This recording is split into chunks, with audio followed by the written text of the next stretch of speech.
trouve ça hyper dur de rester honnête dans notre quotidien. En tout cas avec certaines personnes. Et des fois, il s'agit vraiment des personnes les plus proches de nous. C'est-à-dire qu'elles ont tellement du mal à entendre la vérité qu'on finit par se censurer à la fin. Et après, ça va comme camoufler ça derrière de tu m'acceptes comme je suis. Mais en fait, au bout d'un moment, accepter quelqu'un comme il est, ça veut pas dire se mettre de côté, se sacrifier et arrêter de s'écouter. Et dès que tu commences à en avoir un peu marre et que tu dis la vérité, ces personnes le prennent mal. Elles finissent par le prendre hyper personnellement en plus de ça, alors que des fois on exprime juste le fait qu'on se sent mal dans la situation. Et elles essaient limite de nous manipuler comme si c'était nous les bourreaux et le problème dans l'histoire. Alors que nous, on fait que se sacrifier depuis le début et qu'on fait de notre mieux pour s'adapter à la personne en question. Et quelque part, c'est un peu une situation de sauveur et de bourreau. C'est-à-dire que d'un côté, t'as une personne qui prend de la place inconsciemment et qui crée un déséquilibre au sein de la relation. Et de l'autre côté, t'as vraiment le gardien ou la gardienne des insécurités de la personne qui s'oublie et qui se sacrifie pour laisser l'autre exister encore plus. C'est-à-dire qu'il y a tellement un ramassis de manque de légitimité d'un côté et de suraffirmation de l'autre parce qu'il a un besoin d'existence que ça crée vraiment le typique des relations où l'un écrase l'autre. Et après tout ça, ça crée un espèce de gros conflit où la personne dit ah tu m'acceptes pas comme je suis, non tu ne m'aimes pas comme je suis. Mais au bout d'un moment, aimer c'est aussi savoir dire la vérité. Aimer c'est aussi savoir confronter la personne à la réalité des choses. Et l'empêcher d'entrer dans un sorte de déni où elle pense avoir raison alors qu'elle fait totalement fausse route. Et tout ça, ça nécessite une chose, voire deux, de l'honnêteté et de la communication. Et très souvent on va vous dire ah mais faut être honnête, faut dire la vérité, mais c'est pas facile.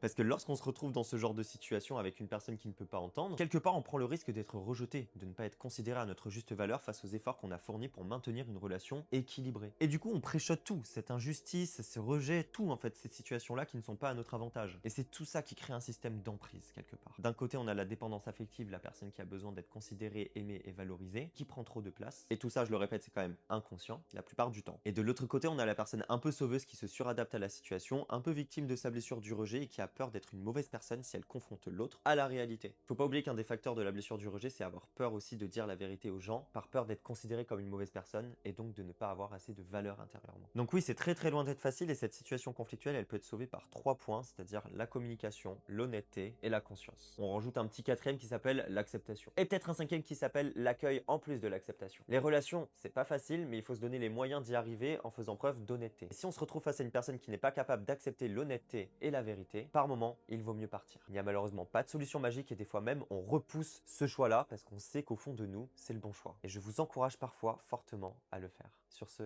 je vous souhaite une belle journée.